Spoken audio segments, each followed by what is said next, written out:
आप देख रहे हैं जय भारत टीवी।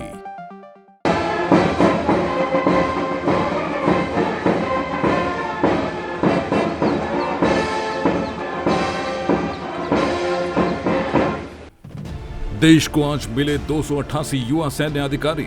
आईएमए की पासिंग आउट परेड के बाद युवा जाबाज बने भारतीय सेना का हिस्सा। भारतीय सेना अकादमी से आज पास आउट हुए 377 जेंटलमैन कैडेट्स। कदम कदम बढ़ाए जा, खुशी के गीत गाए जा, ये जिंदगी है कौम की, तू कौम पे लुटाए जा। आज इसी गीत की धुन में कदम से कदम मिलाकर ये रणबांकुरे अंतिम पग पार करने के बाद अब भारतीय सेना की ताकत बन गए हैं। जी हाँ, आज आईएमए देहरादून की पासिंग आउट परेड में अंतिम पग पार करने के बाद ये युवा ताकत भारतीय सेना का हिस्सा बन गई है।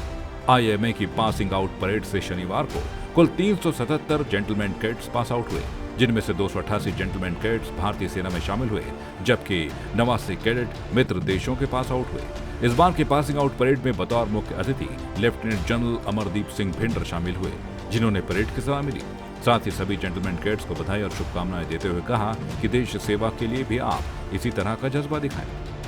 It is a great honor for me to stand here today to review the passing out parade and address you all on this most memorable moment of your life.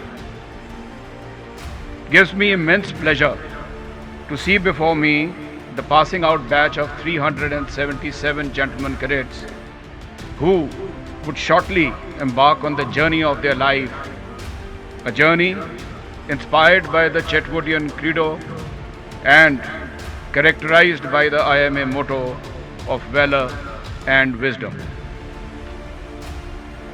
My compliments to all of you for the immaculate turnout and sterling display of drill today, which reflects the superlative standards of training at the Indian Military Academy. During your training, you have been supported by many instructors and staff who have sweated equally, if not more, than you to shape you into what you are today. आपको बता दें कि IMA की passing out parade में इस बार भी सबसे ज्यादा उत्तर प्रदेश, उत्तराखंड और हरियाणा के जेंटलमैन कैडेट्स पास आउट हुए। चलिए एक नजर डालते हैं कि भारत के किस राज्य से कितने कैडेट्स पास आउट हुए। साथ ही मित्र देशों के पास आउट होने वाले कैडेट्स की संख्या को भी जानते हैं। उत्तर प्रदेश से 50 जेंटलमैन कैडेट्स पास आउट हुए, उत्तराखंड से 33, हरियाणा से 25, बिहार से 28, राजस्थान से 20, आंध्र प्रदेश से 2, त्रिपुरा से 2, ओडिशा से 2, मणिपुर से 1, अरुणाचल प्रदेश, असम, झारखंड से एक जेंटलमैन कैडेट्स पास आउट हुए। वहीं मित्र देशों के पास आउट होने वाले कैडेट्स में अफगानिस्तान से 43, भूटान से 18, तजाकिस्तान से 1, तंजानिया से 1, किर्गिस्तान से 1, नेपाल से 1, मालदीव से 3 और श्रीलंका से 3। कुल मिलाकर आईएमए की पासिंग आउट परेड से पास आउट हुए 377 जेंटलमैन कैडेट्स अब अपने देश की रक्षा के लिए तैयार हैं, जबकि भारतीय सेना में 288 युवा सैन्य अधिकारियों के शामिल होने से ये तो साफ है कि भारतीय सेना की ताकत बढ़ने वाली है और भारत की तरफ आंख उठाकर देखने वालों की अब खैर नहीं है। जय भारत टीवी के लिए अंकित काला की रिपोर्ट।